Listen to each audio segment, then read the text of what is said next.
الرحمن الرحيم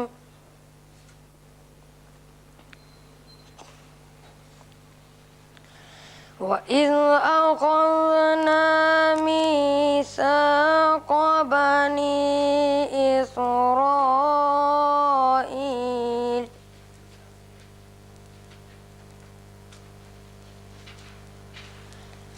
بني إسرائيل لا تعبدون إلا الله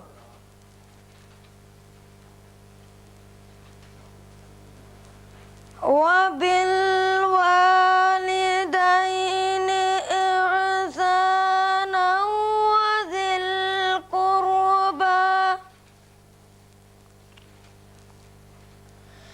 وذي القربى واليتامى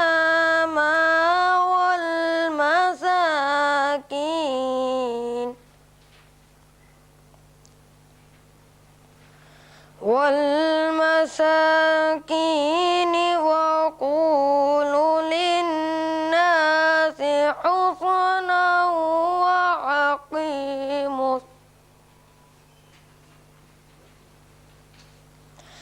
حسنا وأقيموا الصلاة وآتوا الزكاة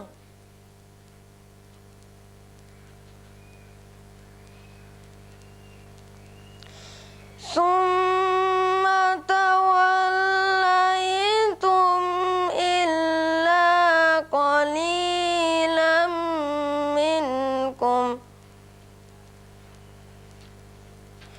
إلا قليلا منكم وأنتم معرضون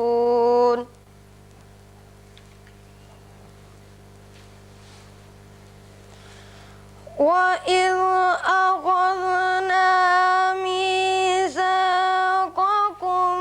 لا تسفكون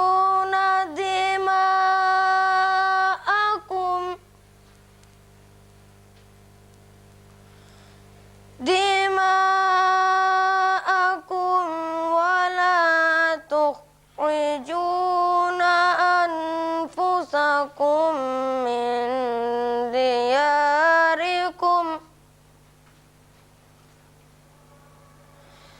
من دياركم ثم أقررتم وأنتم تشهدون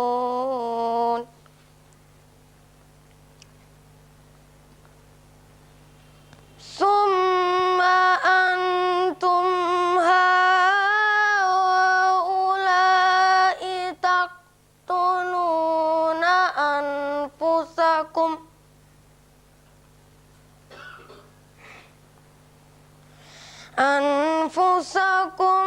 وتخرجون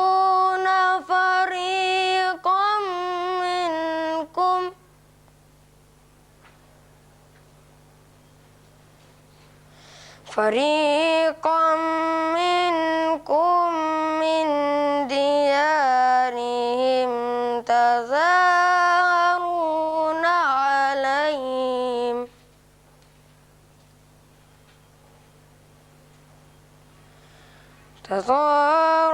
تظاهرون عليهم بالإثم والعدوان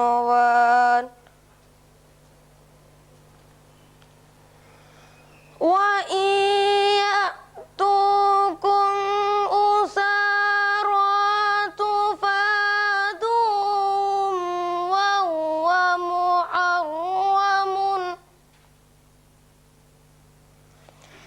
وهو محرم عليكم إخراجهم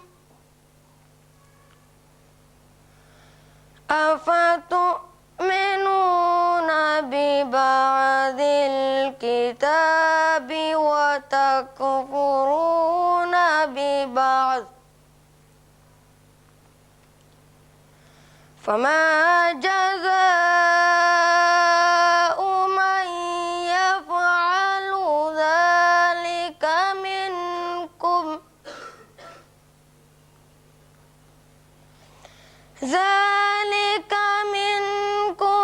إلا خزي في الحياة الدنيا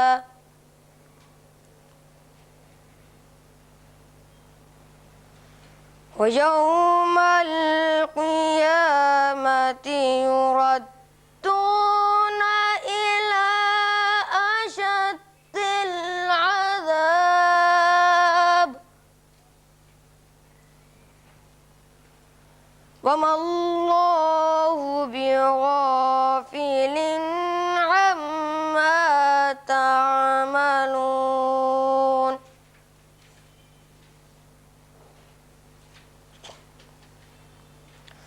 أولئك الذين اشتروا الحياة الدنيا بالآخرة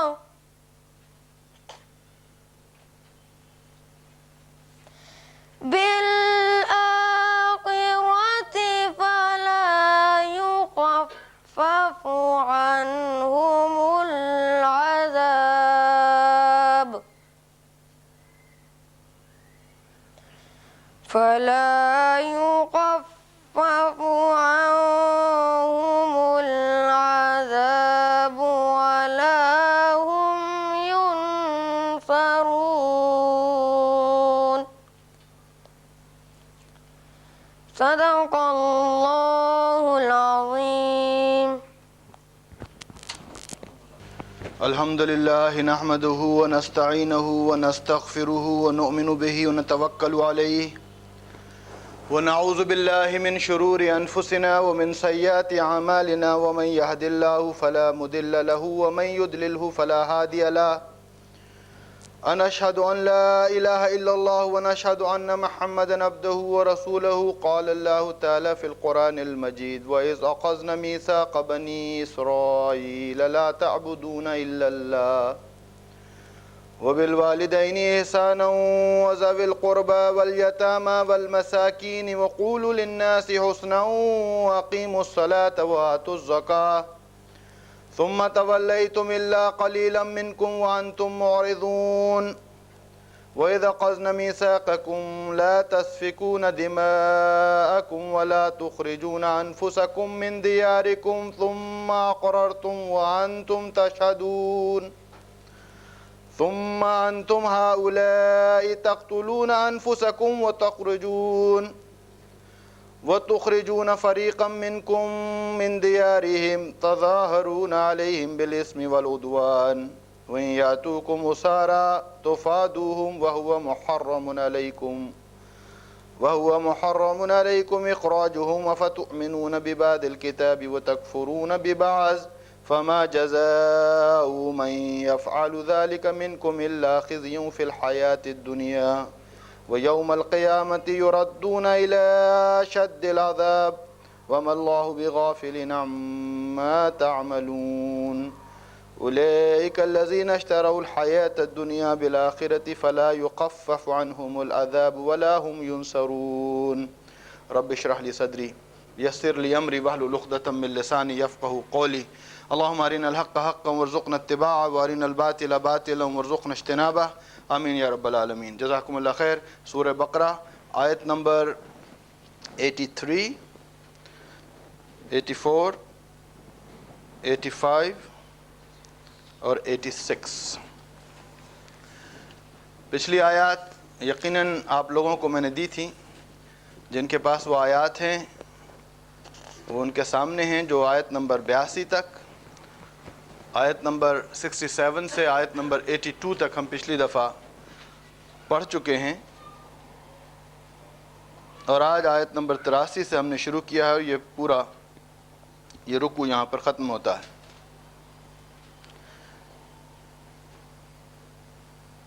پچھلی آیات میں دو چیزوں کا ذکر ہوا تھا.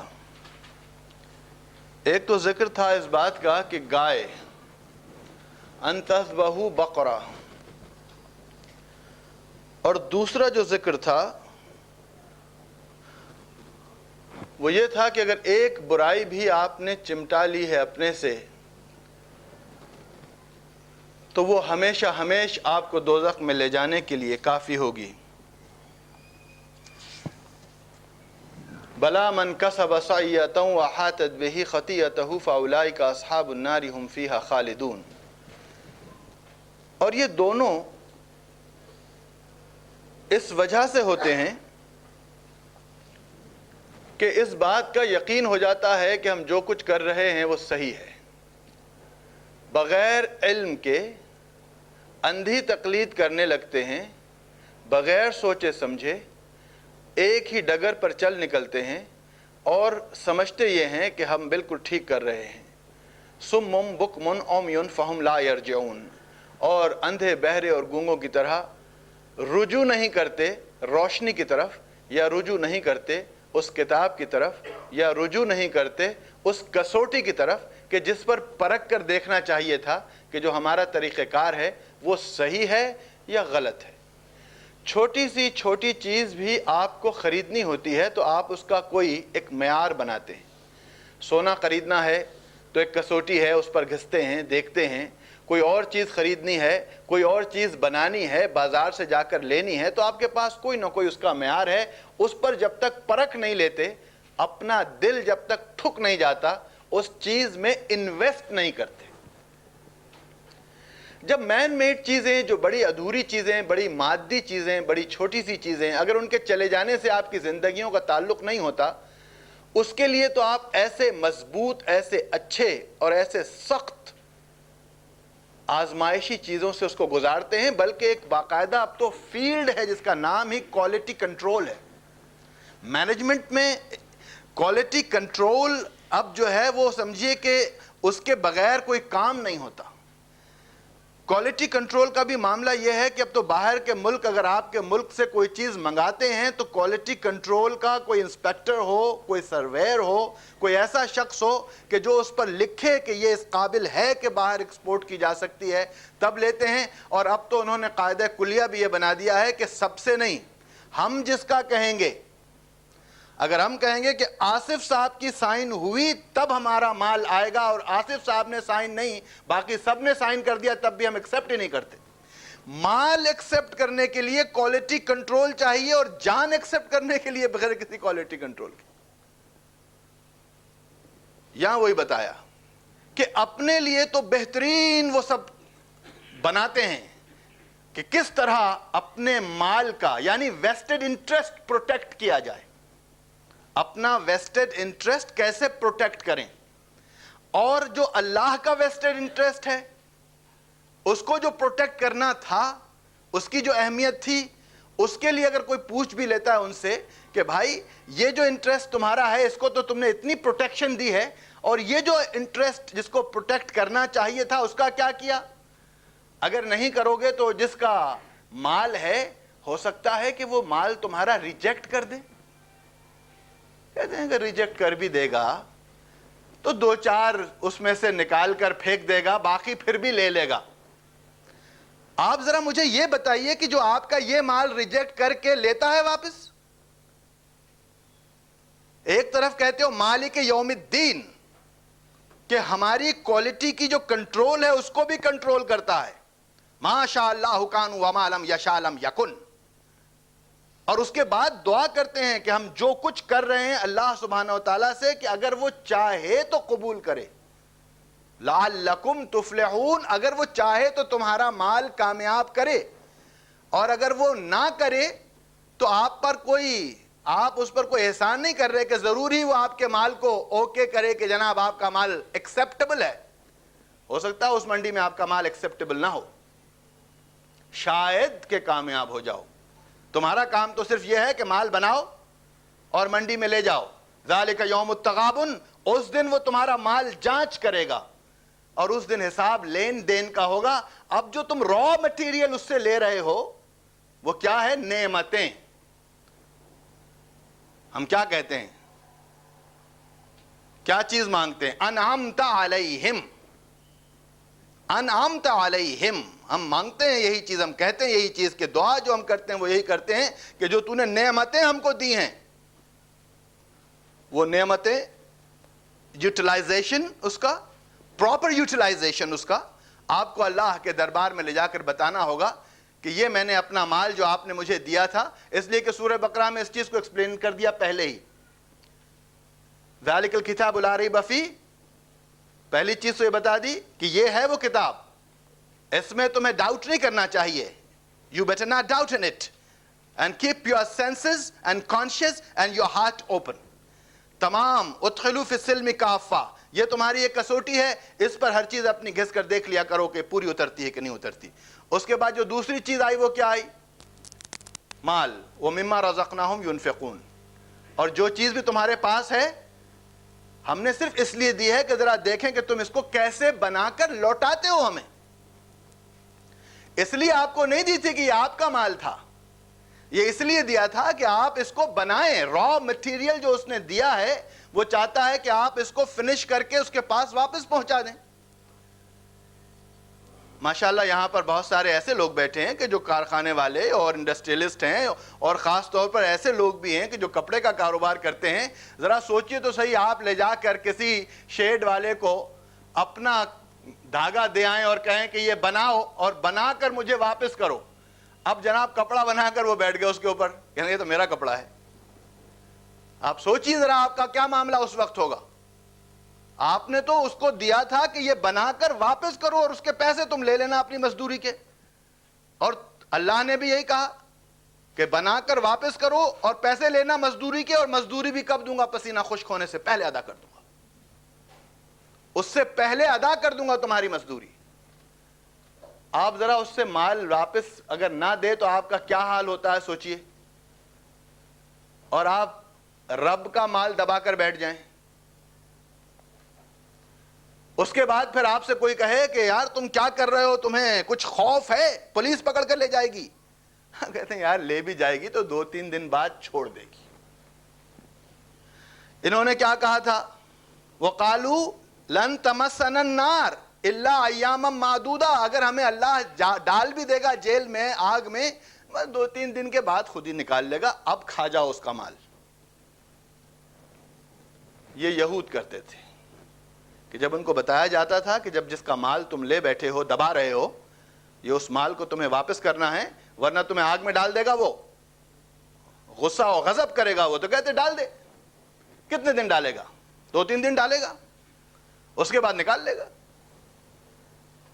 ان قوموں میں جب یہ حالت ہو گئی، جب ان کا مورال اتنا ڈاؤن ہو گیا، جب اس قدر ذلیل و خوار ہو گئے، کونو قردۃ خاسئین لفظ آیا کہ جب بندر و سور وہ بن گئے، یعنی ان کی زندگیوں کا صرف کام یہی رہ گیا کہ وہ اچک پھاند اور بھاگ اور دوڑ اور کولو کے بیل بن کر رہ گئے، تو اللہ نے ان سے وہ تمام چیزیں چھین لی اور ایک دوسری قوم کو کھڑا کیا اور ان کو عطا کر دی.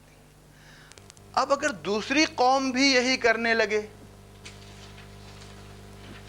یہ پرچے بھی آپ کے سامنے، بہرحال اس کا مقصود یہ کوئی اور چیز بتانا نہیں ہے یا اس کی کوئی مذاق اور دل لگی میں اڑانا نہیں ہے، اس میں صرف بتانا یہ ہے.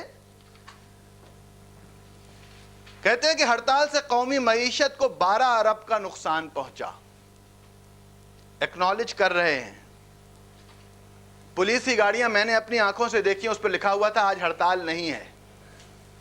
پولیس نے لکھ لیا آج ہڑتال نہیں ہے. ٹھیک ہے، ان کو غصہ اس بات کا ہوگا کہ ہم نے تو ہڑتال ڈکلیئر نہیں کی، تم نے ہڑتال کیوں کی؟ جب جمعرات کی ہڑتال کا اتنا نقصان ہو گیا تو ہفتے کی ہڑتال کینسل کر دینی چاہیے تھی نا گورنمنٹ کو.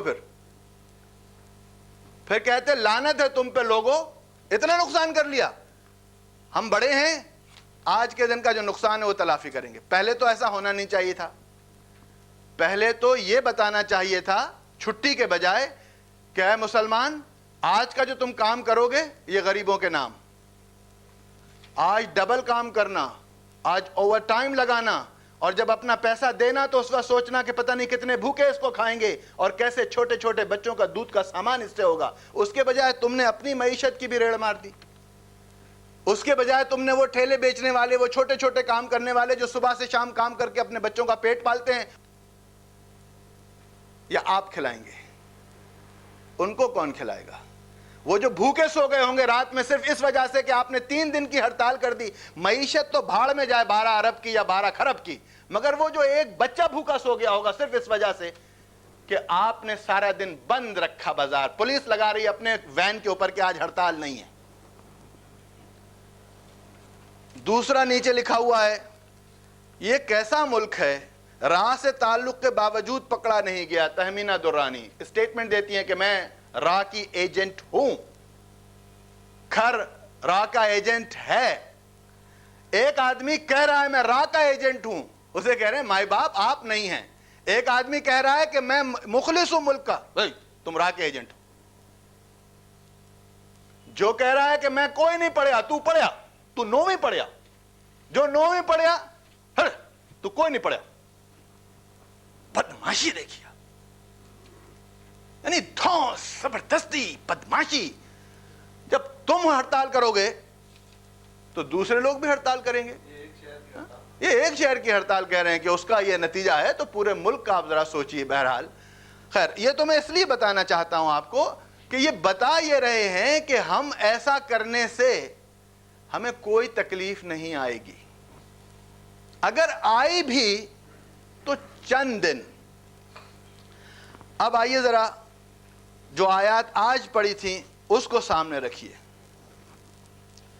وَإِذْ أَخَذْنَا مِيثَاقَ بَنِي إِسْرَائِيلَ، سب سے پہلی چیز بنی اسرائیل سے بھی اللہ نے یہی کہی تھی کہ دیکھو بنی اسرائیل، لا تعبدون الا اللہ، اللہ کے سوا کسی کی بندگی نہیں کرنا۔ اللہ کی بندگی کس کو کہتے ہیں؟ نماز روزے کی غرض و غایت ہوتی تو فرشتوں نے پہلے یہی کہا تھا۔ جب اللہ نے کہا انی جاعل فی الارض خلیفہ، قالوا اتجعل فیہا من یفسد فیہا ویسفک الدماء، یہ ہے آپ کا خلیفہ، خون خرابہ اور فساد کرنے والا خلیفہ۔ وَنَحْنُ نُسَبِّحُ بِحَمْدِكَ وَنُقَدِّسُ لَكَ، ہم تو نماز و روزہ و صلاۃ و تسبیح و مناجات میں آپ کے سامنے ہمیشہ گرے رہتے ہیں۔ جواب آیا انی عالم ما لا تعلمون، اس کو میں جانتا ہوں تم نہیں جانتے۔ ہاں شریر ہے مگر یہ میں نے شرارت اس کو دی ہے، مگر اس کے ساتھ ساتھ ایک اور چیز کے پاس ہے، علم ہے۔ وَعَلَّمَ آدَمَ الْأَسْمَاءَ كُلَّهَا، میں نے اس کو علم سے نوازا ہے۔ تم بتاؤ تمہارے پاس یہ چیز بھی ہے؟ لا علم لنا الا ما علمتنا، ہمارے پاس یہ چیز تو نہیں ہے۔ تو کہا بس خاموش بیٹھ جاؤ۔ فَإِذَا سَوَّيْتَهُ وَنَفَخْتُ فِيهِ فَقَعُوا لَهُ سَاجِدِينَ، اور جب میں اس کو وہ علم سے نواز دوں اور اس کی نوک پلک درست کر دوں تو بس اس کے آگے گر پڑنا، اس کو سجدہ کرنا، اس لیے کہ اس کے پاس جو چیز ہے وہ تمہارے پاس نہیں ہے۔ لا تعبدون الا اللہ، اے بنی اسرائیل سوائے اللہ کے کسی کی غلامی نہ کرنا۔ لا تعبدون الا اللہ، لا تعبدون الا اللہ۔ اب اس میں دیکھیے آپ سورہ فاتحہ میں بھی یہی پڑھتے ہیں، ایاک نعبد و ایاک نستعین، کتنی دفعہ پڑھتے ہیں؟ آپ کا کیا خیال ہے؟ لا تعبدون الا اللہ کے کیا معنی ہو سکتے ہیں؟ اللہ کی غلامی کے کیا معنی ہو سکتے ہیں؟ تھوڑا سا صرف میں ایسے ہی کر کہہ دوں آپ سے کہ میں آپ سے کہتا ہوں کہ فلانا شخص تم کو نوکری کرنی ہے میرے پاس، انہوں نے کہا جی صاحب کرنی ہے آپ کے پاس نوکری، جناب آپ کل سے آ جائیے، مگر کپڑے آپ کو ہرے پہننے پڑیں گے، ٹوپی آپ کو پیلی لگانی پڑے گی، 8 بجے آپ کو یہاں پر سیدھے اندر آنا ہوگا، 4 بجے سے پہلے آپ نکالیں گے تو آپ کو لات مار کے نکال دیا جائے گا۔ حاضر سائیں۔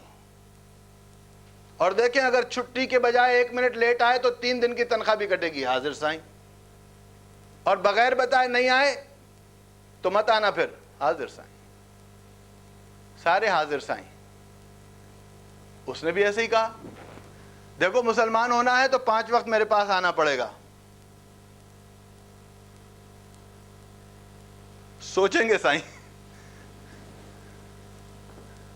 یہاں حاضر سائیں اور جو رب سائیں ہیں اس کو سوچیں گے سائیں، دیکھیں گے، اس لیے کہ معلوم ہے کیا کر لے گا، ہمارا کیا بگاڑ لے گا، ہمارا کیا بگاڑ لے گا۔ سب طاقت ہمارے پاس ہے، ہم جو چاہیں کر سکتے ہیں، ہم چاہیں سیدھا کر دیں، ہم چاہیں الٹا کر دیں۔ طغیان لفظ آیا, انہو طغا, فرعون کے لیے لفظ آئے تھے کہ بڑا سرکش ہو گیا کم بخت. اور اس کی سرکشی کیا تھی؟ انا ربکم الاعلی. کسی نے آج تک نہیں کہا کہ میں اللہ ہوں, آج تک کسی نے الہ کا دعویٰ نہیں کیا. اس نے کہا انا ربکم الاعلی. منصور نے بھی کہا تھا تو اس نے یہ نہیں کہا تھا کہ میں اللہ ہوں, اس نے کہا تھا انا الحق, میں حق ہوں. پوری ہسٹری اٹھا ڈالیے, آپ کو کہیں نہیں ملے گا کسی نے یہ کھڑے ہو کے کہا ہو کہ میں اللہ ہوں. ربکم الاعلی. ذرا آپ نے غور کیا, لفظ آ رہا ہے رب, اور کم تو تمہارا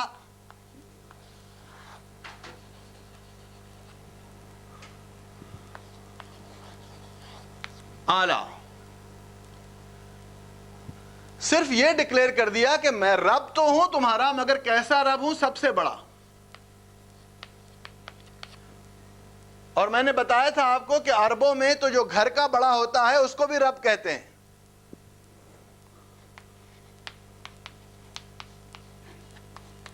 رب الدار کہتے ہیں اس کو, گھر کا بڑا, کیونکہ وہ گھر کے لوگوں کی معیشت کو مستحکم کرتا ہے. اور آپ نے دیکھا ہوگا کہ عربی میں کئی لوگوں کا پالنے والا جو ٹھیکیدار ہوتا ہے اس کو رب کا بھی رب کہتے ہیں. ارباب, ارباب کہتے ہیں اس کو. ٹھیکیدار کو تو ارباب کہتے ہو, کوئی شرم نہیں آتی. رب سے بھی بڑا تو ارباب ہوتا ہے نا, اور اس سے بھی آپ بڑے بن گئے آج تو.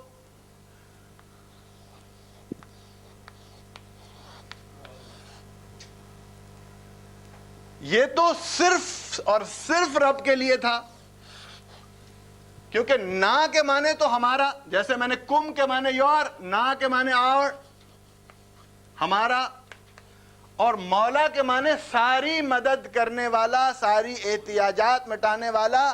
اس کو کہتے ہیں کل. ٹوٹل ساونٹی belongs ٹو دیٹ خاص ذات, اس کو کہیں گے مولا. اور یہ لفظ مولا آپ دیکھیں گے تو سورہ بقرہ کی آخری آیت 285 اور 286 میں آتا ہے. اور ان آیتوں کے لیے روایت ہے کہ اللہ کے رسول صلی اللہ علیہ وسلم نے فرمایا یہ یہاں نہیں اتری ہیں یہ آیتیں, یہ مجھے معراج میں اللہ نے اپنے خزانے میں سے دی ہیں. متفق علیہ, متفق علیہ. اور آیت میں کیا آتا ہے؟ وَأَنْتَ مَوْلَانَا فَانْصُرْنَا عَلَى الْقَوْمِ الْكَافِرِينَ. انت مولانا, انت مولانا, انت مولانا, آپ ہمارے مولا ہیں. انت مولانا, آپ ہر ایک کو مولانا پکارتے ہیں. اور ذرا سوچئے کہ اگر مولانا پکارنا بڑا تقدیس کا اور بڑا اہمیت کا ہوتا تو سب سے پہلے حضور کے ساتھ لگتا, مولانا محمد رسول اللہ. نہیں لگا. چلیں ٹھیک ہے, وہ تو رسول تھے, ان کو مولانا کی کیا ضرورت تھی, تو کم از کم اس کے بعد کے لوگوں میں سے مولانا ابو بکر, مولانا عمر, مولانا عثمان, مولانا علی, کہیں نام آپ بتائیں نا. ہمیں تو نہیں نظر آیا. اب رہا سوال وہ ساری بات کی بحث بہرحال کہ وہ کیوں, کیسے, کدھر. یہاں پر جو اہم چیز بتائی جا رہی, لا تعبدون الا اللہ. غلامی کرنی ہے تم کو تو ایسی کرنی ہوگی کہ سوائے اپنے اللہ کے کسی کو الہ نہ بنانا. سوائے اللہ کے اگر تم نے کسی کو الہ بنایا تو لا تعبدون الا اللہ کسے کہیں گے؟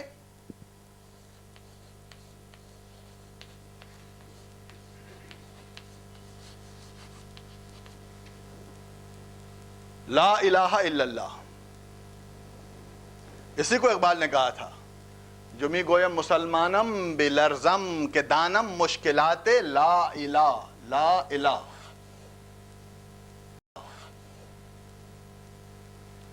جب میں کہتا ہوں کہ میں مسلمان ہوں تو مجھے صرف خوف اس بات کا آتا ہے کہ یہ کیسے میں پورا کروں گا.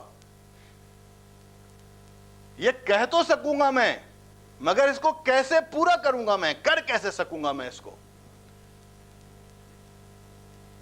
اب ذرا یہاں دیکھیے، وَإِذْ أَخَذْنَا مِيثَاقَ بَنِي اسرائیل. اب میں نے کہا تھا کہ دوسری ایک قوم کا ذکر ہو رہا ہے اور ہمیں قصہ سنایا جا رہا ہے کہ دیکھو مسلمانوں، میں نے تمہیں یاد ہے کہ اس سے پہلے ایک دوسری قوم تھی، اس کے ذمے ایک کام دیا تھا، اور وہ قوم نے جب کام نہیں کیا تو میں نے یہ کام ان سے لے کر تمہیں دے دیا. اب اس کی وہ بائیفیکیشن ہو رہی ہے کہ یہ کام دیا تھا، کہیں آیا میں نے ان سے یہ کہا تھا، کہیں آیا میں نے یہ کہا تھا. اب آ رہا ہے ہم نے ان سے یہ کہا تھا کہ دیکھو بنی اسرائیل، ایک اللہ کو ماننا، سوائے اللہ کے کسی اور کی عبادت نہیں کرنا، سوائے اللہ کے کسی اور کی عبادت نہیں کرنا. لا تعبدون الا اللہ. کیا کیا؟ اس کے بعد اس کی تمام شرائط بتا دی کہ جو اللہ کی عبادت کرے گا، جو اللہ کی بندگی کرے گا، جو اللہ کی غلامی کرے گا، اس کے اندر یہ صفات پیدا ہو جانی چاہیے کہ اللہ کی عبادت کے بعد فوراً جو ایک چیز آئی، بالوالدین.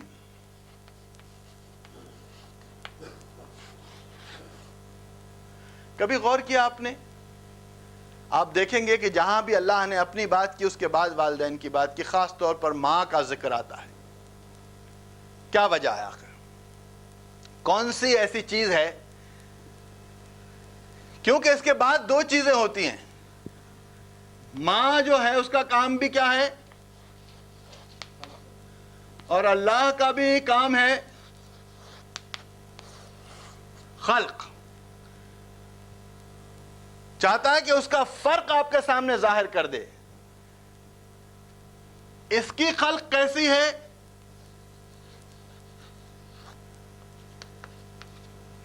تخلیقی خلق ہے. اور اس کی خلق کیسی ہے؟ تولیدی خلق ہے. لہذا وہ چاہتا ہے کہ ذرا کہیں یہ تم سمجھ بیٹھے اگر کہ اللہ بھی پیدا کرتا ہے اور ماں باپ بھی پیدا کرتے ہیں تو کہیں مشکل میں نہ پڑ جاؤ.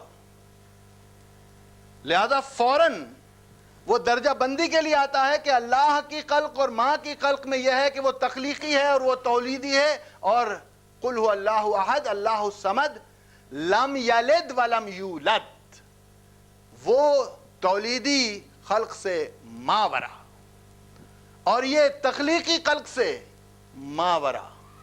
لہذا یہاں پر نیکسٹ سٹیپ میں آ رہا ہے وہ بالوالدین احسانا ذوی القربا.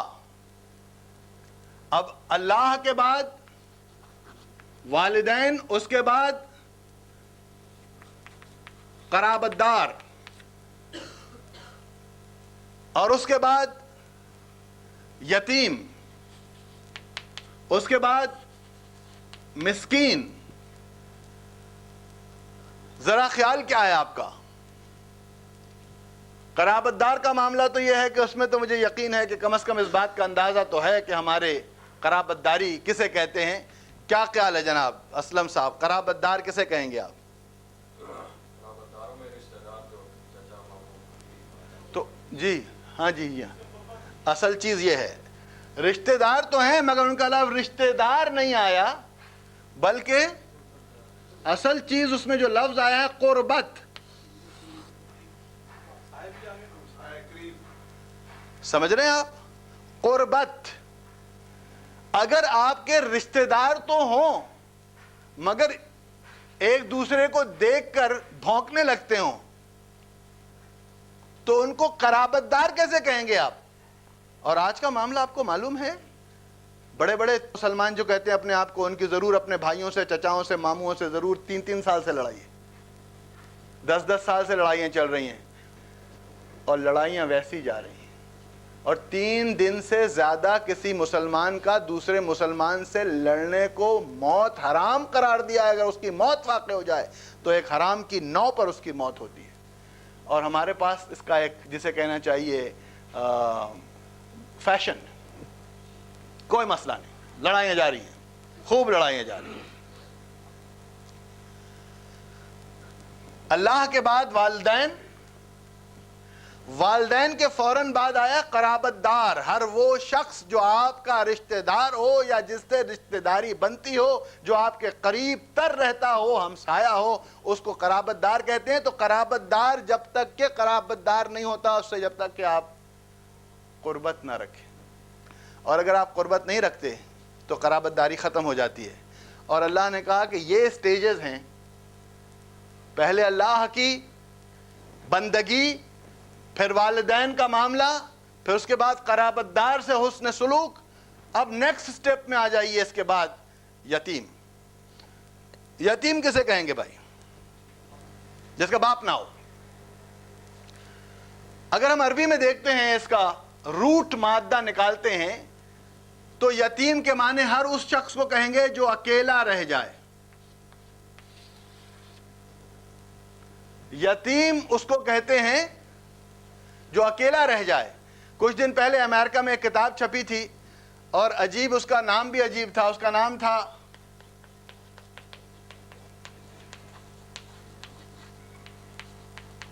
لونلی کراؤڈ،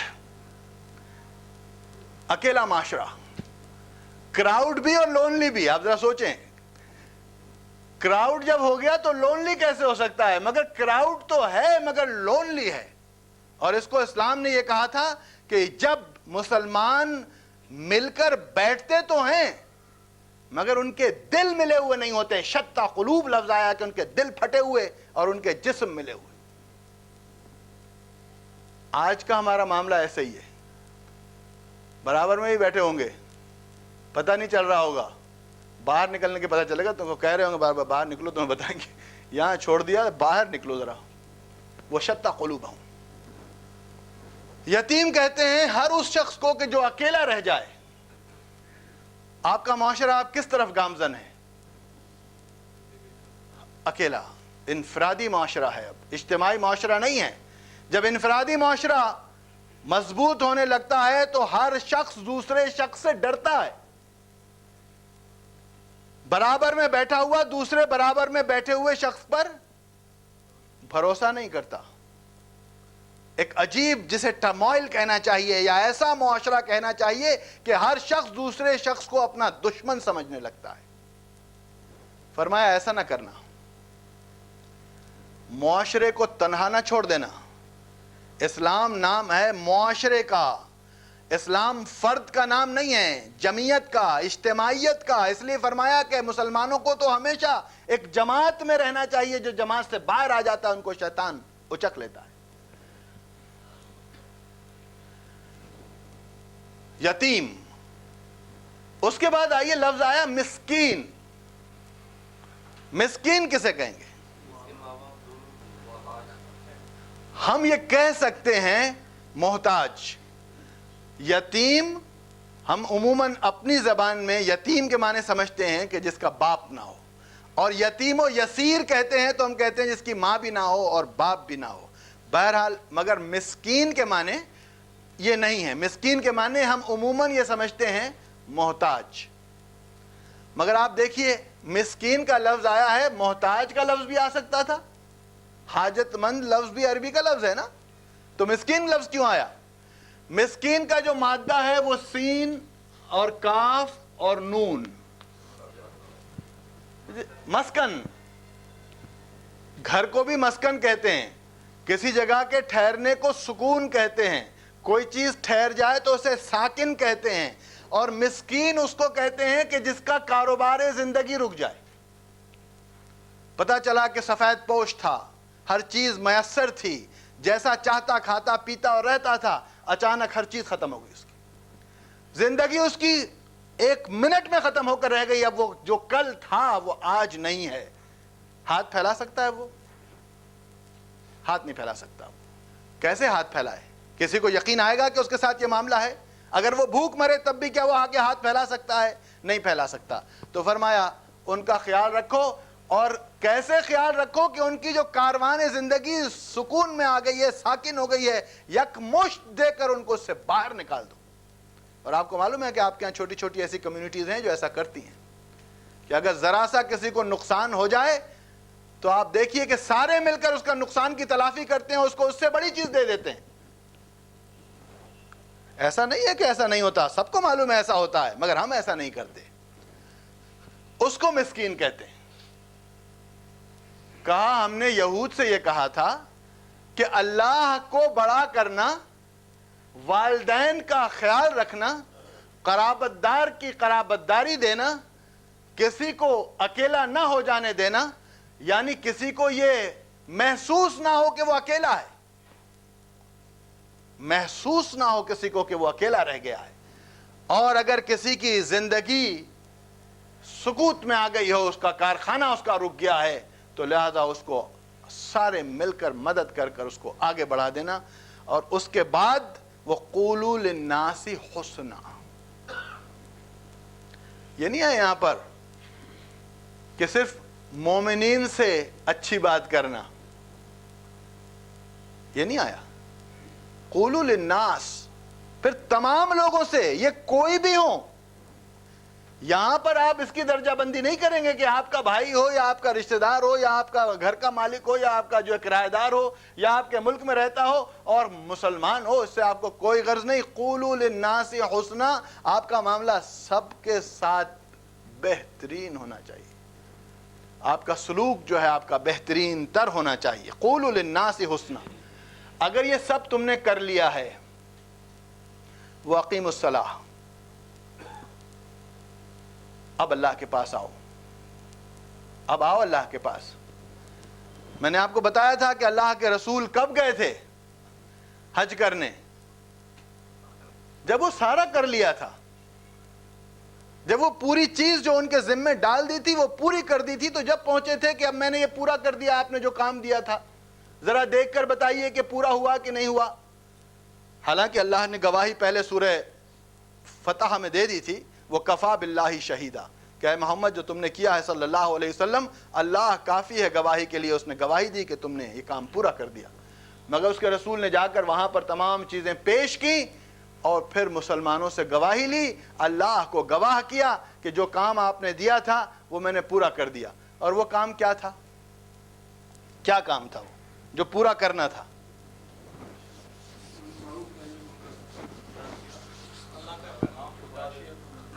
اللہ کا پیغام پہنچا دینا، معروف دینا اور منکر کو روکنا. سارا معاملہ جو تھا وہ اصل کیا تھا؟ آپ کا کیا خیال ہے کہ جب اللہ کے رسول نہیں آئے تھے اس وقت کیا معروف اور منکر لوگ نہیں جانتے تھے؟ کیا نماز نہیں پڑھتے تھے؟ کیا حج نہیں کرتے تھے؟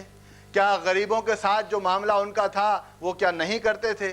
کیا ان کے جو غلام تھے وہ تو رسول کے آنے کے بعد ان کے غلام پٹنے لگے، ورنہ تو ان کے غلام ان کے بیٹوں سے زیادہ مضبوط رکھتے تھے اپنے غلاموں کو کہ ضرورت پڑنے پر غلام کام آتا ہے ورنہ بیٹا مارا جائے گا.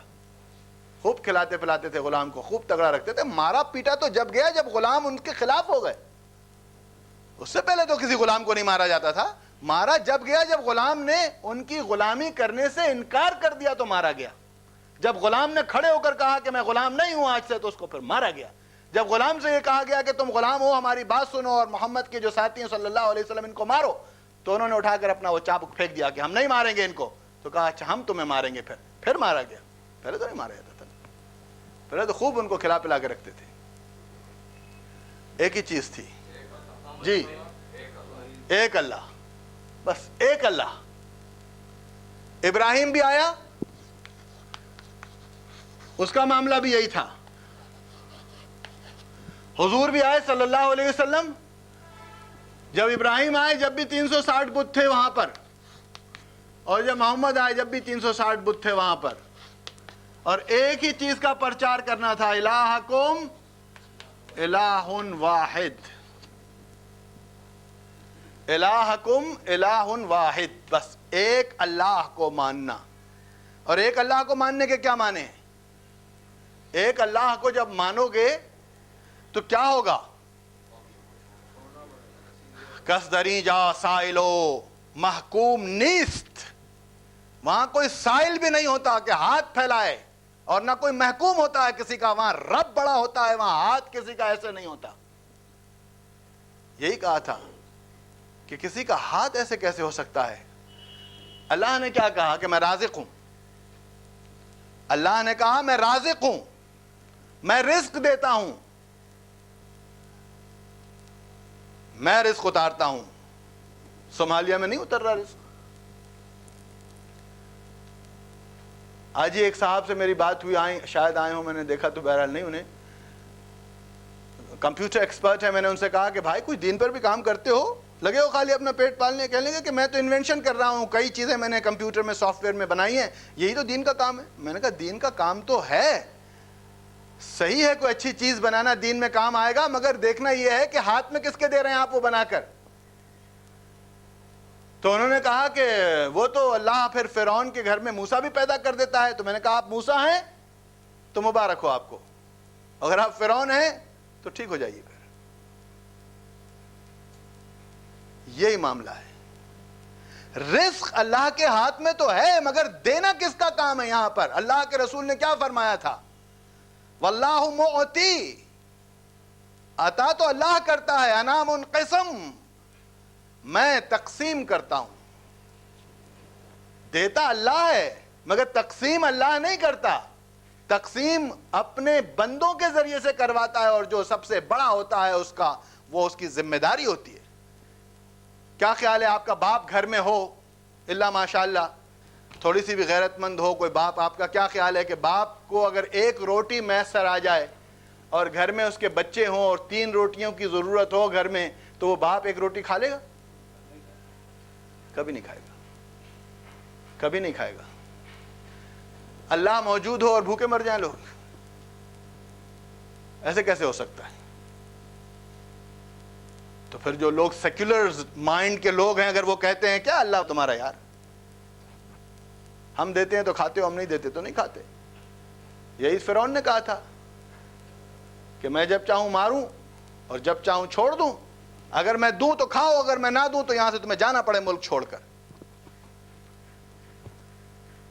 ذمہ داری کس کی ہے؟ یہ تمام چیزیں آ رہی ہیں۔ جب کوئی مسلمان اللہ کو اپنا مالک بنا لیتا ہے تو پھر اس کا کام اس طرح ہو جاتا ہے، والدین، قرابت دار، یتیم، مساکین، بلکہ ایک اور جگہ بھی آتا ہے وہ ابن السبیل، کہ وہ جو گھروں سے نکل چکے ہیں کہیں جانے کے لیے اور راستے میں ہیں، ابھی نہ وہ اپنے گھر میں ہیں نہ وہ اپنی منزل میں ہیں، بیچ میں رک گئے ہیں، یا ایسا وقت آ گیا ہے کہ ابھی نہ گھر پہنچ سکے ہیں نہ اس منزل پر پہنچ سکے ہیں، تو فرمایا اس کی بھی تمہیں خدمت کرنی پڑے گی۔ دیکھا تو نہیں ہے، میں نے سنا ہے کہ ایک وہ وقت بھی تھا کہ ہمارے بزرگ مسجدوں میں بیٹھے رہتے تھے مغرب کے وقت انتظار میں کہ کہیں ایسا تو نہیں کوئی آیا ہوا ہو مسافر اور مسجد میں ٹھہرا ہو، اور جب اندھیرا ہو جاتا تھا اور یقین ہو جاتا تھا کہ اب اس مسجد میں کوئی مسافر نہیں ہے، پھر گھر جاتے تھے، ورنہ اپنا کھانا نہیں کھاتے تھے جب تک کہ مسافر کو ساتھ نہ لے جائیں۔ وہ اپنا سبیل، والسائلین، اس کے بعد لفظ آیا تھا کہ والسائلین، اگر کوئی شخص مانگے ہاتھ ایسے کر دے، آپ ذرا سوچئے تو صحیح، ایسے کرنا ذرا کتنا مشکل معاملہ ہے۔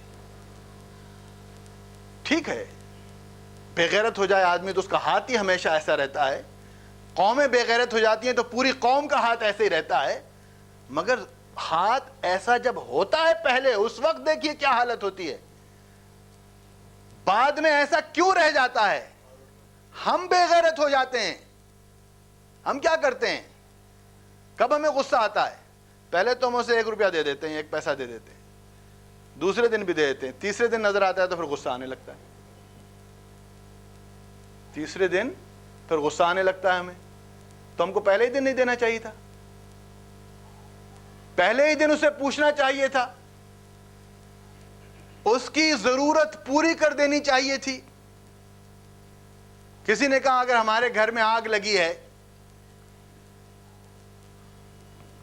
تو آپ اگر ہمیں نماز پڑھنے کا کہیں گے تو پہلے تو آگ بجھانا چاہیے۔ تو میں نے کہا آگ بجھانا تو چاہیے، مگر یہ دیکھنا ہوگا پہلے کہ آگ کیوں لگی ہے، وہ آگ جو لگی ہے اس کا سدباب پہلے کرنا چاہیے کہ آئندہ نہ لگے۔ اگر آپ نے آگ بجھا دی، گھر گئے، ابھی پتہ چلا پھر فون آیا، پھر آگ لگ گئی، کیونکہ آپ نے وہ جو اس کی سورس تھی جس سے آگ لگ رہی تھی اس کو آپ نے ختم نہیں کیا۔ کسی نے کہا اگر ایک آدمی بھوک سے مر رہا آپ اسے کہیں گے نماز پڑھو، میں نے کہا بالکل صحیح نہیں کہیں گے، مگر اس کی بھوک بھی ہم ایسے روٹی دے کر نہیں ختم کریں گے، پہلے ہم یہ دیکھیں گے کہ بھوک کی وجہ کیا ہے۔ وہ وجہ پہلے پوری کی جائے، وہ غرض و غایت پوری کی جائے تاکہ وہ آئندہ بھوکا نہ مرے۔ آپ جا کے ایک روٹی دے آئیں اس کو، جا کر اس کی آپ وقتی طور پر آگ بجھائیں، چاہے وہ گھر کی آگ ہو چاہے وہ پیٹ کی آگ ہو، وقتی طور پر بجھا دینے کو دین نہیں کہتے، اس کا ہمیشہ قلع کما کر دینا، ہمیشہ ہمیش کے لیے اس کو مضبوط کر دینا، اس کو دین اسلام کہتے ہیں۔ اگر ایسا آپ کر سکتے ہیں یہاں تک کا جو معاملہ ہے تو اس کو کہتے ہیں لا تعبدون الا اللہ۔ اللہ کی غلامی جب کرتا ہے انسان تو اس معاشرے میں پراسپیرٹی ہو جاتی ہے، اس معاشرے سے بھوک اور افلاس سارا ختم ہو جاتا ہے۔ عبد و مولا حاکم و محکوم نیست، وہاں پر یہ مولا اور عابد اور حاکم اور یہ سب کچھ نہیں رہتا۔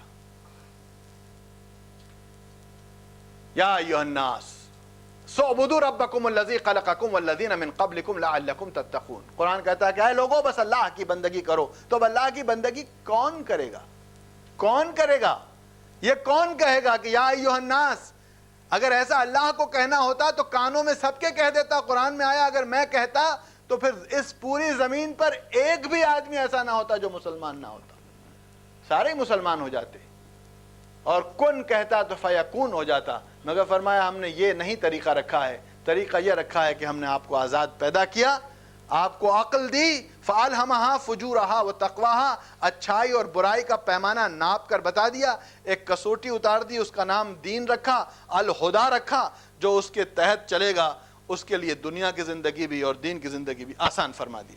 آگے آئیے، وَأَقِيمُوا الصَّلَاةَ وَآتُوا الزَّكَاةَ، یہ سب کرنے کے بعد اللہ کا قرب اختیار کرو اور زکوٰۃ دو۔ ذرا مجھے بتائیے، جس نے والدین کا حق ادا کر دیا ہو پورا، قرابت دار کو سب کچھ دے دیا ہو، یتیم کے لیے تمام ساز و سامان مہیا کر دیے ہوں، مساکین کی جو مدد ہو سکتی ہے وہ ساری کر دی ہو، والسائلین کے لیے کچھ نکال رکھا ہو، وہ ابن السبیل کو بھی کچھ دے آیا ہو، والرقاب کے لیے بھی اگر جو بچا تھا وہ دے دیا ہو، اب جب اس کے ہاتھ اور پیر اس چیز سے عاری ہو گئے ہوں کہ اب کچھ نہ بچا، دعا دیتا ہوں رہزن کو، تو فرمایا میرے پاس آؤ، میرے پاس آ جاؤ، اس لیے کہ وہی وقت ہوتا ہے جو پریشانی کا وقت ہوتا ہے۔ کبھی جیب خالی کر کے تو دیکھو،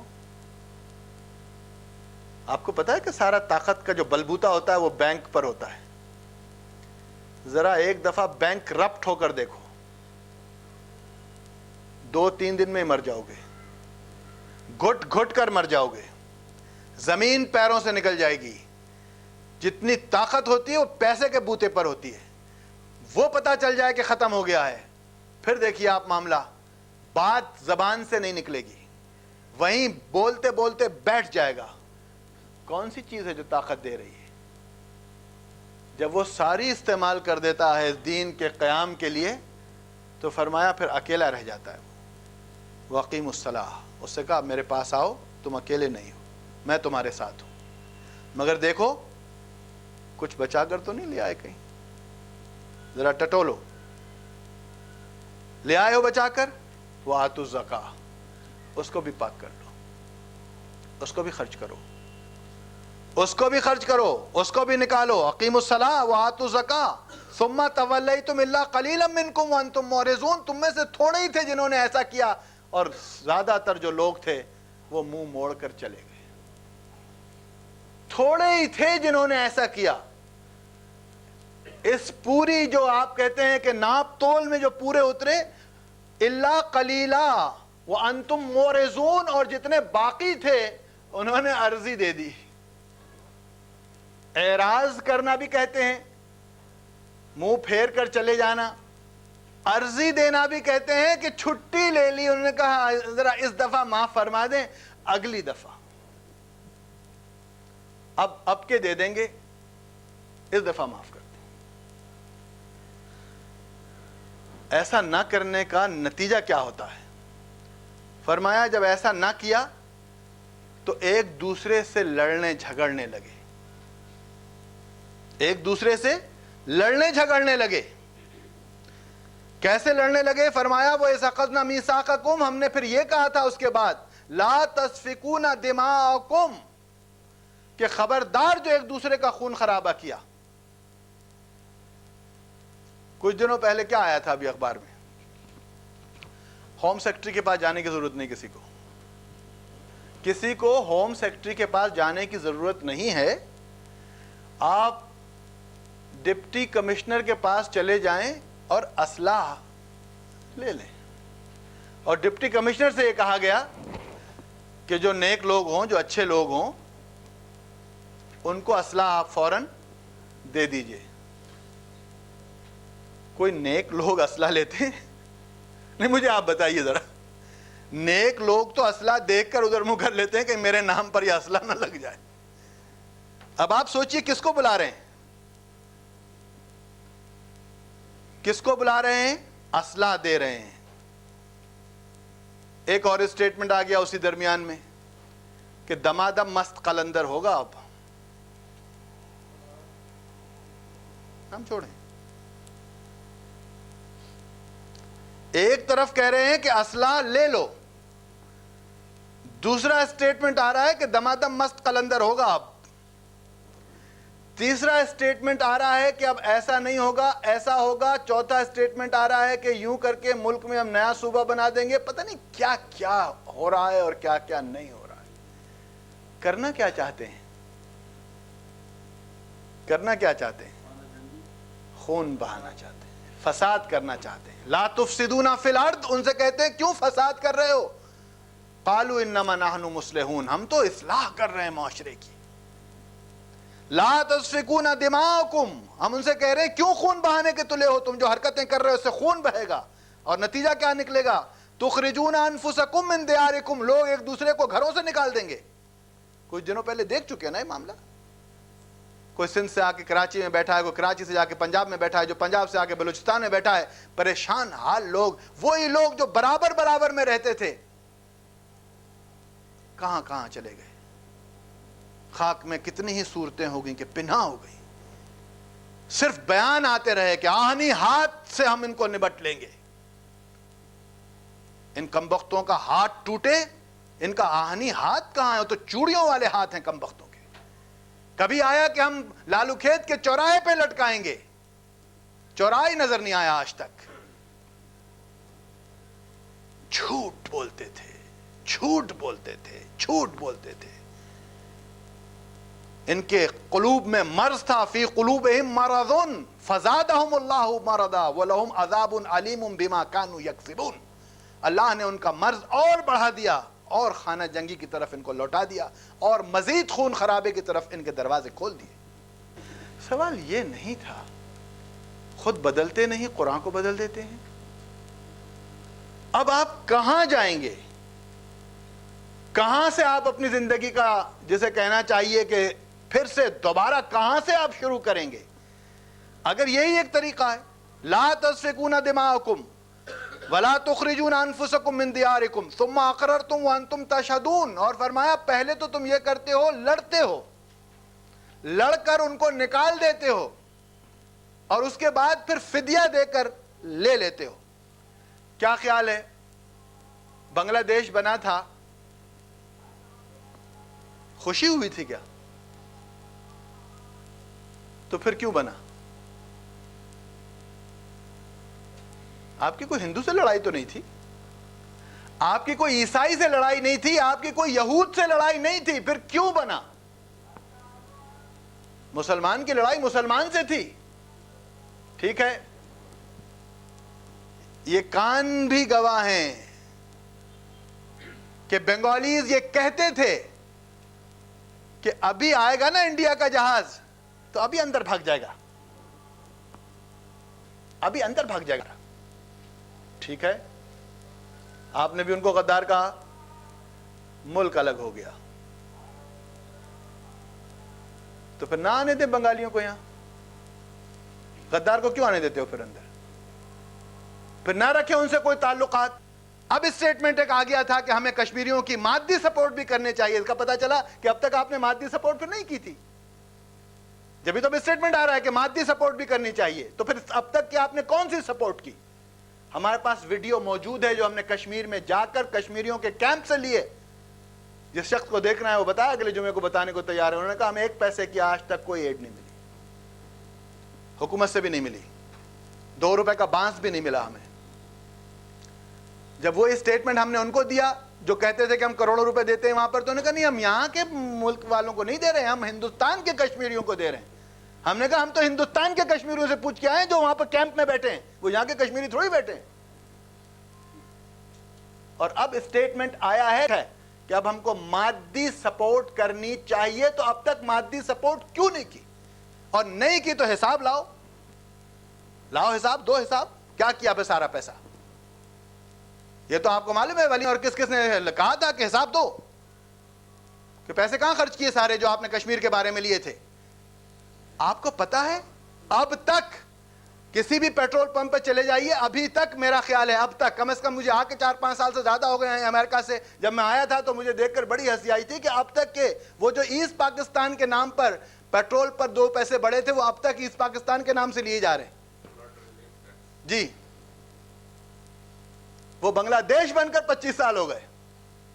ایسی اندھی حکومت. کھڑے ہو کر ایک عورت کہہ رہی ہے، مرد نہیں، ایک عورت کہہ رہی ہے میں را کی ایجنٹ ہوں. کیسا ملک ہے آپ کا کہ میں کہہ رہی ہوں اور مجھے نہیں پکڑ رہا ہے.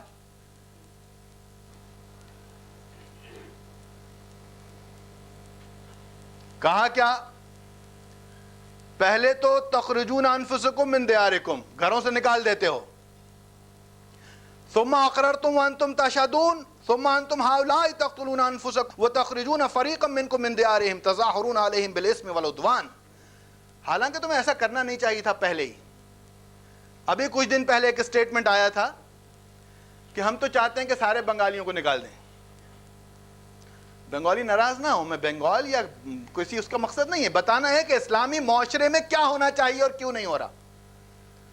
اسٹیٹمنٹ آیا 25 لاکھ یا پتہ نہیں کتنے لاکھ بنگالیز ہیں، باہر کے آدمیوں کو نکال رہے ہیں، ان کو بھی نکال دینا چاہیے.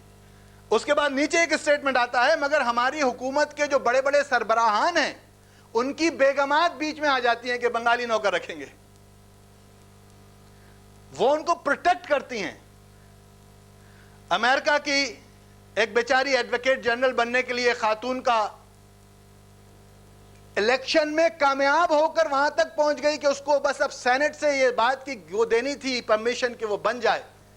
وہاں پر صرف یہ بات آئی کہ تم ایسے آدمیوں کو نوکر رکھتے ہو جو اللیگل امریکہ میں رہتے ہیں، اور جو خاتون اللیگل لوگوں کو نوکر رکھتی ہے وہ جج یا وکیل کیسے بن سکتی ہے. بس ختم ہو، ختم. صرف اس بات پر، اس کا پرسنل میٹر تھا وہ، حالانکہ صرف اس بات پر ختم. اور پچھلی دفعہ میں نے آپ کو سزا بتائی تھی کہ جب بوٹا سنگھ نے اپنے مشن سے خلاف ورزی کی تو ان کے سرداروں نے کہا کہ تمہارا ایک ہی طریقہ ہے معافی مانگنے کا، آ کر بیٹھ جاؤ وہاں گرو نانک کے قدموں میں اور ہر آنے والے کے جوتے صاف کرو اور ہر ایک کے سامنے کھڑے ہو کر معافی مانگو. بوٹا سنگھ بیٹھے جوتے صاف کرو. ایسے لوگ ہوں تو انقلاب آتا، ایسے لوگ ہوتے ہیں انقلاب آئے گا، خالصتان بن کر رہے گا. آپ دیکھ لیجئے گا کہ خالصتان بن کر رہے گا. ان کے ضمیر زندہ ہیں ابھی تک. انہوں نے سوچ لیا کہ ہم نے غلطی کر دی تھی ایز اے وزیر داخلہ. انہوں نے کہا میں معافی چاہتے ہیں. انہوں نے کہا معافی ایسے نہیں ملے گی، بیٹھ جاؤ یہاں پر اور یہ جوتے صاف کرو. ایک صحابی نے کہا تھا کہ حضور صلی اللہ علیہ وسلم سے میں معافی چاہتا ہوں، مجھ سے غلطی ہو گئی، میں مضبوط تھا، ٹھیک تھا، توانا تھا، ناتوان نہیں تھا، جان بوجھ کر میں نہیں گیا. تو کہا معافی کا انتظار کرو، اللہ اگر معاف کر دے تو کر دے. اور جو جھوٹ کہہ رہے تھے آ کر کہ ہم بیمار تھے، ہم فلانے تھے، ہم فلانے تھے، حضور فرما رہے ہیں ہاں ٹھیک ہے جاؤ، سب کی معافی مل رہی ہے.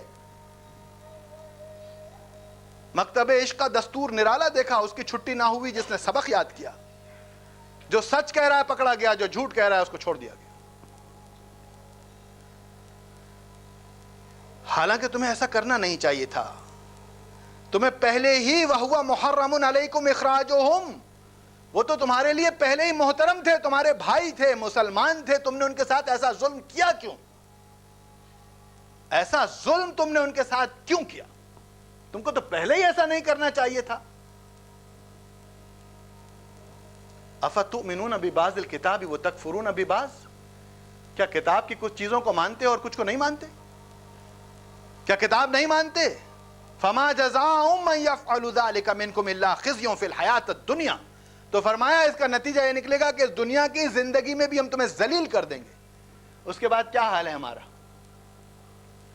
اس کے بعد سے دیکھیے کہ کیا حال ہے ہمارا. وَيَوْمَ الْقِيَامَةِ يُرَدُّونَ إِلَىٰ أَشَدِّ الْعَذَابِ. اور قیامت میں تو تمہیں وہ ہم بتائیں گے جب وہاں آؤ گے تو کہ کیسا سخت عذاب قیامت میں تمہیں دیا جائے گا. وَمَا اللَّهُ بِغَافِلٍ عَمَّا تَعْمَلُونَ. کیا تم یہ سمجھتے ہو کہ اللہ غافل ہے؟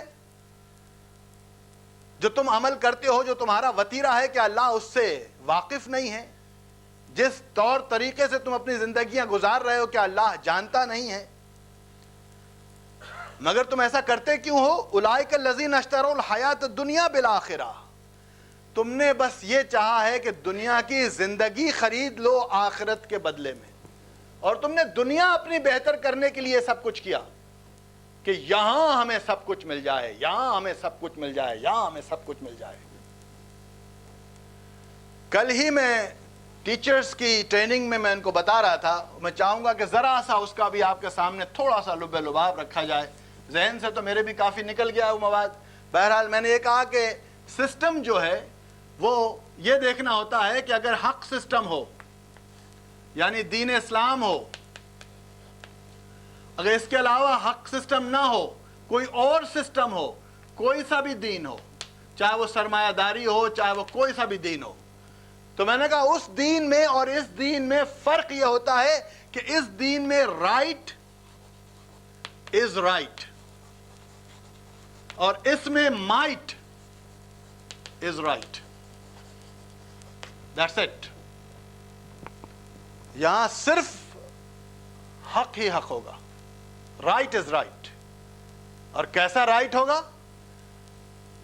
عمر سے بھی پوچھا جائے گا ولا سمع ولا طاع، کہ عمر یہ اپنے کپڑے کہاں سے بنا کر لائے ہو، پہلے یہ بتاؤ. بڑھیا کھڑے ہو کر عمر سے کہے گی کہ اے عمر تم کون ہو؟ جب اللہ اس کے رسول نے ہمارے حقوق دیے ہیں اس کو سلب کرنے والے تم کون ہوتے ہو؟ اور عمر سرنڈر کر دیتے ہیں، احکامات واپس لے لیتے ہیں. کہتے ہیں کہ آج بڑھیا نے عمر کو سبق سکھایا، دین سکھایا. یہاں ایسا نہیں ہوتا.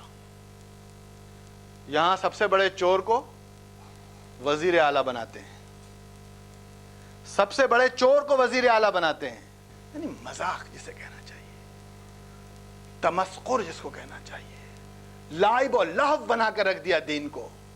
مگر کہاں سے آئے گی صدا لا الہ الا اللہ؟ کہاں سے شروع ہوگا؟ کہاں سے شروع ہوگا؟ کہاں سے شروع ہوگا؟ اولئک الذین اشتروا الحیات الدنیا بالآخرہ فلا یخفف عنہم العذاب ولا هم ینصرون. اب دیکھیے، آپ کہا کہ اس کام کی وجہ سے معاملہ ان کا یہ ہو گیا ہے کہ ان کے اوپر سے عذاب ذرا سا بھی ہلکا نہیں کیا جائے گا. پوری قوم اس وقت کس حالت میں؟ عذاب کی حالت میں، ٹرموائل کی حالت میں. آپ اپنا منہ ریت میں چھپا کر سمجھ رہے ہیں کہ آپ سیف ہو گئے ہیں، تو آپ کی تو پورا جسم، پوری باڈی جو ہے وہ ایکسپوز ہوئی ہے پولوشن کے اندر. You are not safe. یہ آپ کی خام خیالی ہے. تلک امانیہم، یہ حمقاء کی جنت میں رہنا ہے کہ آپ سمجھتے ہیں کہ ہم سب سیف ہیں. ہمیں تو یہ بھی نہیں معلوم کہ اگلا جو لمحہ ہم باہر نکلیں گے تو کیا ہو جائے گا. ولا یخفف عنہم العذاب ولا هم ینصرون. اور سمجھ رہے ہوں گے کہ شاید کوئی مدد کو آ جائے گا. کبھی کوئی مدد کو آیا؟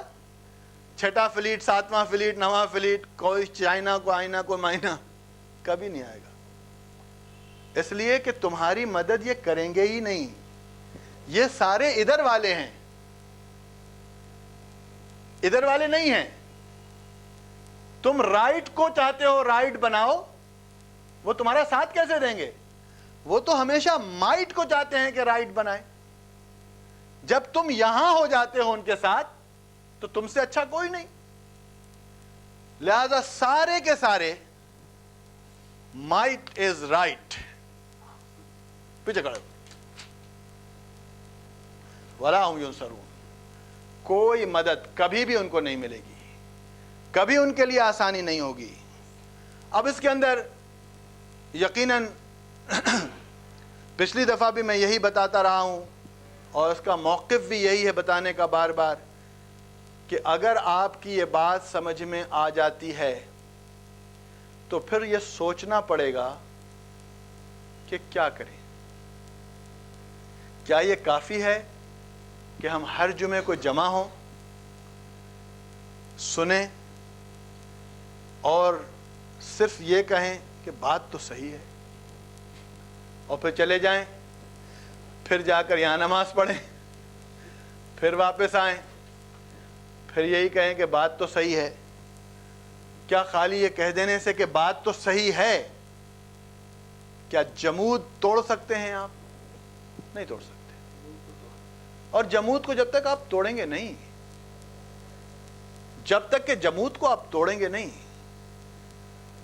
بسلطنت چمسن تک ایسا ہو نہیں سکتا.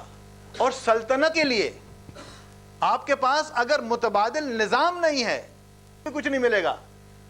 کتنی سلطنتیں اکھیڑ دیں آپ نے، کیا نتیجہ نکلا؟ کچھ نہیں. اس لیے کہ آپ نے سلطنت جب اکھیڑی تو آپ کے پاس کوئی متبادل نظام نہیں تھا.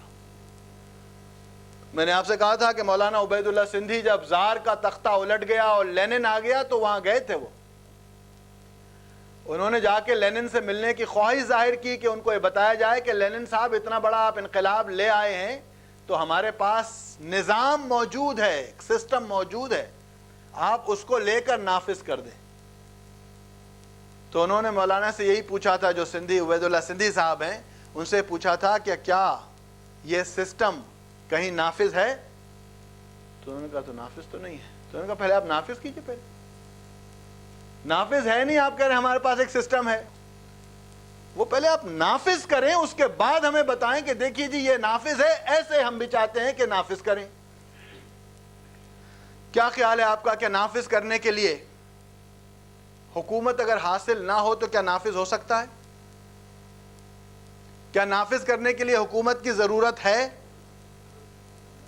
کوئی ضرورت نہیں، کوئی ضرورت نہیں ہے. آج تک جتنے لوگوں نے دین کو نافذ کیا،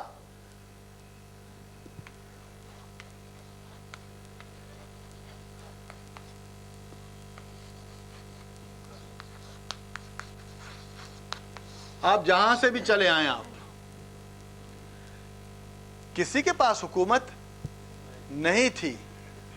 کیا کسی نے اپنے مشن کو بڑے آدمیوں سے شروع کیا؟ کسی بڑے آدمی سے نہیں شروع کیا. آپ کا کیا خیال ہے؟ یہ تو تھے ہی بادشاہ کے گھر میں، تھوڑی سی چالاکی دکھاتے، فرعون کو کیلشنیکوف سے ٹھائیں کرتے اور بیٹھ جاتے. وہاں تو کوئی جانتا ہی نہیں تھا، سب سمجھتے تھے موسیٰ کو فرعون کا بیٹا ہے. مگر وہاں کہا کیا جا رہا ہے؟ نہیں، یہ تم نہیں لوگے. تم تو اپنے لوگوں کو یہاں سے نکالو، لے جاؤ، ایک معاشرہ بناؤ، اس معاشرے کو مضبوط کرو، پھر لا کے اس کے منہ پر دے مارو. یہ کہاں جا رہے ہیں؟ دھوبیوں کے پاس، حوارین کے پاس، غریبوں کے پاس. یہ کہاں جا رہے ہیں؟ غلاموں کے پاس، خواتین اور عورتوں کے پاس. عورتوں سے کہا جا رہا ہے کہ آ جاؤ اس کے اندر، غلاموں سے کہا جا رہا ہے کہ اس کے اندر آ جاؤ. پٹ رہے ہیں، غلام پٹ رہے ہیں، عورتیں پٹ رہی ہیں. بتایا جا رہا ہے کون پٹ رہا ہے. عمر کی بہن کو کون مار رہا تھا؟ عمر مار رہے ہیں. اور عمر ایک ایسے دبنگ آدمی تھے کہ ان کا ایک ہاتھ مکہ لگ جائے تو ان کا معاملہ موسیٰ جیسا تھا.